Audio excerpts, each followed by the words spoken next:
आजकल कोई भी फिल्म आती है तो उसकी फिल्म के आने से पहले, फिल्म के आने के बाद तक उसके हिट और फ्लॉप होने के मापदंड को माना जाता है कि यार बॉक्स ऑफिस पे कलेक्शन कितना हुआ। इस पर बहुत अलग अलग बातें होती रहती हैं। इसको डिटेल में समझना चाहते हैं तो देखिए आज का फिल्मी फंडे। हेलो फ्रेंड्स, वेलकम टू फिल्मी फंडे, John films academy, the practical film school. मैं हूं आपका अपना वीरेंद्र राठौर और आप देख रहे हैं बॉलीवुड का Google, John films YouTube channel. Bollywood का गूगल इसलिए कहा जाता है कि बॉलीवुड से रिलेटेड जितनी भी इंफॉर्मेशन चाहिए, जानकारी चाहिए बॉलीवुड में करियर को बनाने के लिए, वो आपको सिर्फ और सिर्फ यहीं पर मिलती है। Number 1 YouTube channel, join films YouTube channel, जिसमें 4000 के आसपास वीडियो अवेलेबल हैं आपको सिखाने के लिए, बताने के लिए कि बॉलीवुड कैसे काम करता है और आप उसमें कैसे काम कर सकते हैं। तो आज मैं बात करने वाला हूं बॉक्स ऑफिस कलेक्शन पर, क्योंकि यहीं से बातें शुरू होती हैं और यहीं पर बातें खत्म होती हैं। यहीं से फिल्म एक साबित होती है हिट, यहीं से फिल्म साबित होती है फ्लॉप फिल्म। किसी भी फिल्म के रिलीज होने के बाद सबसे ज्यादा चर्चा उसके बॉक्स ऑफिस कलेक्शन की होती है कि फिल्म ने पहले दिन कितना कलेक्शन किया, वीकेंड पर कितना हुआ और life time box office collection कितना हुआ। और जनरली इसी बॉक्स ऑफिस कलेक्शन के आधार पर फिल्म हिट या फ्लॉप मानी जाती है। हाल ही में रिलीज हुई शाहरुख खान की फिल्म पठान ने इंडिया में बॉक्स ऑफिस कलेक्शन किया 500 करोड़ से ऊपर का। वहीं पर RRR, जो कि अभी ऑस्कर में भी जा चुकी है और जीत भी चुकी है, उसने वर्ल्ड वाइड कलेक्शन किया है 1000 करोड़ से ऊपर का। अजय देवगन की फिल्म भोला बॉक्स ऑफिस पर ज्यादा कमाई नहीं कर पाई, तो अब आपके दिमाग में यह सवाल आता ही होगा कि आखिर ये बॉक्स ऑफिस कलेक्शन की काउंटिंग कैसे होती है। इसके साथ ही ये जिज्ञासा भी रहती है कि बॉक्स ऑफिस कलेक्शन से प्रोड्यूसर को कितना पैसा मिलता है, कितना फायदा होता है, डिस्ट्रीब्यूटर को कितना पैसा मिलता है और थिएटर के मालिकों को कितना पैसा मिलता है। तो आज के वीडियो में आपको डिटेल में इन सारे सवालों का जवाब मिल जाएगा, इसलिए आखिर तक देखिएगा, क्योंकि ये सभी कुछ मैं एग्जाम्पल के साथ एक्सप्लेन करने वाला हूं। तो जैसा कि मैंने अभी 3 टर्म यूज किए हैं जिनकी हिस्सेदारी बॉक्स ऑफिस कलेक्शन में होती है: प्रोड्यूसर, डिस्ट्रीब्यूटर और थिएटर ओनर। तो सबसे पहले इन तीनों के रूल को समझ लेते हैं। प्रोड्यूसर वो व्यक्ति होता है जो किसी फिल्म के बनने में होने वाले सभी खर्चों के लिए पैसे उपलब्ध कराता है, अवेलेबल कराता है। एक निर्माता फिल्म बनाने में जितना इन्वेस्ट करता है उसे उस फिल्म का बजट कहा जाता है। इसमें प्री प्रोडक्शन से लेकर शूटिंग और पोस्ट प्रोडक्शन का पूरा खर्च शामिल होता है। एक्टर्स को दी जाने वाली फीस, टेक्नीशियन, क्रू मेंबर की फीस, उनके आने जाने, खाने, रहने के खर्च भी शामिल होते हैं। इसके अलावा फिल्म के प्रमोशन पर किया जाने वाला खर्चा भी इसी में शामिल होता है। अगर आप फिल्म मेकिंग या फिल्म प्रोडक्शन से रिलेटेड सारे वीडियोस देखना चाहते हैं तो मैंने इस पे स्पेशल प्लेलिस्ट बनाई हुई है, उसको पूरा देखिएगा। डिस्ट्रीब्यूटर, ये प्रोड्यूसर और थिएटर मालिकों के बीच की कड़ी की तरह होता है। प्रोड्यूसर अपनी फिल्म को ऑल इंडिया के डिस्ट्रीब्यूटर को बेचता है या फिर देता है रिलीज करने के लिए, फिर डिस्ट्रीब्यूटर फिल्म को थिएटर में डिस्ट्रीब्यूट करता है यानी कि रिलीज करता है। थिएटर ओनर यानी कि थिएटर के मालिक, जो कि हर शहर में होते हैं, हर कस्बे में होते हैं, अलग अलग होते हैं।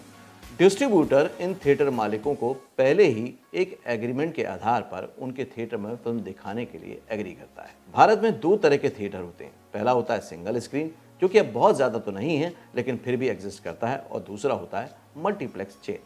दोनों तरह के थिएटर मालिकों के साथ डिस्ट्रीब्यूटर के अलग अलग तरह के एग्रीमेंट होते हैं। ये समझौते खास तौर पर फिल्म स्क्रीन और प्रॉफिट रिटर्न को ध्यान में रखकर होते हैं।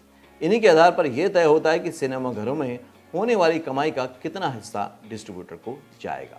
मान लीजिए कोई फिल्म 50 करोड़ में बनी और प्रोड्यूसर ने 60 करोड़ में फिल्म डिस्ट्रीब्यूटर को बेच दी, तो प्रोड्यूसर को यहाँ सीधे तौर पर 10 करोड़ का प्रॉफिट हुआ। इसके अलावा producer OTT, satellite, music right और भी कई तरह से कमाई कर सकते हैं। प्रोड्यूसर डिस्ट्रीब्यूटर को 2 तरीके से फिल्म बेचते हैं। पहला होता है एडवांस, दूसरा होता है MG यानी कि मिनिमम गारंटी। वैसे इस बारे में मैं पहले भी वीडियो बना चुका हूं, जिसे मैं शॉर्ट में फिर भी बताता हूं। पहला है एडवांस डिस्ट्रीब्यूशन। इसको एक एग्जांपल से समझते हैं। मान लीजिए किसी फिल्म का डिस्ट्रीब्यूटर प्रोड्यूसर को 15 करोड़ रुपए देता है। इसके बाद अगर फिल्म सिर्फ 10 करोड़ की कमाई कर पाती है तो प्रोड्यूसर को 5 करोड़ रुपए डिस्ट्रीब्यूटर को वापस करने होंगे। दूसरा है MG यानी कि मिनिमम गारंटी। इसमें अगर डिस्ट्रीब्यूटर को नुकसान होता है तो फ्लॉप फिल्मों का नुकसान डिस्ट्रीब्यूटर को ही उठाना पड़ता है। अब आप सोच रहे होंगे कि इस तरह की डील कोई डिस्ट्रीब्यूटर क्यों करता है, तो इसका जवाब है इस तरह की डील नॉर्मल प्राइस से कम में होती है। रिस्क तो है, लेकिन अगर फिल्म चल गई तो प्रॉफिट भी बहुत ज्यादा होता है। इसी में एक तीसरी कंडीशन भी होती है कि जब फिल्म एग्रीमेंट में तय कीमत से ज्यादा की कमाई कर लेती है तो उस कमाई को ओवरफ्लो कहते हैं। जैसे कि फिल्म RRR ने रिलीज के पहले ही करीब 500 करोड़ रुपए की कमाई कर ली थी और फिल्म का कुल कलेक्शन करीब 1100 करोड़ रुपए का है। इस ओवरफ्लो की कमाई का कुछ हिस्सा डिस्ट्रीब्यूटर के अलावा फिल्म प्रोड्यूसर को भी जाता है। कितने परसेंट की हिस्सेदारी प्रोड्यूसर की होगी, ये एग्रीमेंट में पहले ही तय कर लिया जाता है। अब आते हैं फिल्म बॉक्स ऑफिस कलेक्शन के लास्ट पॉइंट पर कि आखिरकार इसका कैलकुलेशन किया कैसे जाता है। जब डिस्ट्रीब्यूटर ने फिल्म खरीद ली तो वह इसे थिएटर में रिलीज करता है। डिस्ट्रीब्यूटर को वीकली बेसिस पर थिएटर से पैसा मिलता है और हर वीक के कलेक्शन का अलग अलग परसेंट तय होता है।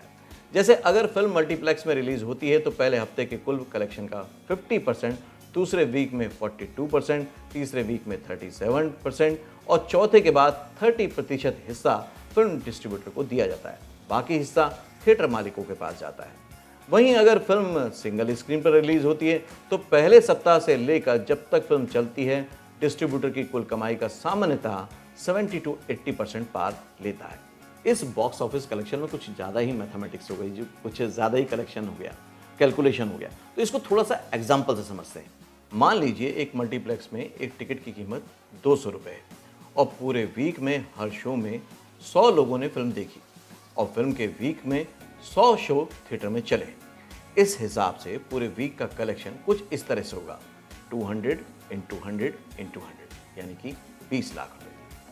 इसके बाद अगर एंटरटेनमेंट टैक्स काट दिया जाए जो कि 30% के रेट से 6 लाख रुपए है तो थिएटर मालिक के पास बची हुई रकम हुई 14 लाख रुपए। एग्रीमेंट के अनुसार थिएटर मालिक डिस्ट्रीब्यूटर को 50% हिस्सा देगा यानी 7 लाख रुपए। इसका मतलब डिस्ट्रीब्यूटर और थिएटर मालिकों को दोनों को पहले वीक में 7 लाख रुपए की कमाई हुई। उसी तरह से मान लीजिए दूसरे वीक का कलेक्शन 200 into 80 into 100 यानी कि 16 लाख रुपए। एंटरटेनमेंट टैक्स कटने के बाद थिएटर मालिक के पास 11,20,000 रुपए आए। दूसरे वीक में डिस्ट्रीब्यूटर का कुल हिस्सा 11,20,000 का 42% होगा यानी कि 4,70,400 रुपए डिस्ट्रीब्यूटर को मिलेंगे। वहीं दूसरी तरफ सिंगल स्क्रीन रिलीज हुई फिल्म की कमाई का 70 to 80% हिस्सा डिस्ट्रीब्यूटर को जाता है। तो नॉर्मल वे में या सामान्य तौर पर आप ये समझ सकते हैं कि यदि किसी फिल्म ने 200 करोड़ का बिजनेस किया तो डिस्ट्रीब्यूटर के पास उसका 40 to 45% आता है यानी कि तकरीबन 80 से 90 करोड़ रुपए। तो मुझे पूरा विश्वास है कि आप बॉक्स ऑफिस कलेक्शन का पूरा मैथमेटिक्स, पूरा कैलकुलेशन समझ गए होंगे। अगर आप फिल्म मेकर बनना चाहते हैं, फिल्म मेकिंग से रिलेटेड कोई भी गाइडेंस चाहते हैं या एक्सपर्ट्स के साथ फिल्म बनाना चाहते हैं तो आप जॉइन फिल्म्स की प्रोडक्शन टीम को कांटेक्ट कर सकते हैं और आप भी इस फिल्म वर्ल्ड में शामिल हो सकते हैं। ये पूरा का पूरा कैलकुलेशन आपको कैसा लगा वीडियो में, आप मुझे ज़रूर बताइएगा। फिल्म मेकिंग से रिलेटेड अगर आप और भी कोई वीडियो देखना चाहते हैं तो जॉइन फिल्म्स पर सभी वीडियो अवेलेबल हैं। जॉइन फिल्म्स टाइप कीजिए यूट्यूब के सर्च बार में और अपना क्वेश्चन टाइप कीजिए, आपको वीडियो ज़रूर मिलेगा। फिर भी कोई जानकारी चाहते हैं तो एक्सपर्ट को कॉल कर सकते हैं। अगले वीडियो में फिर से मिलता हूँ, तब तक के लिए देखते रहिए, सीखते रहिए, जमे रहिए। All the very best.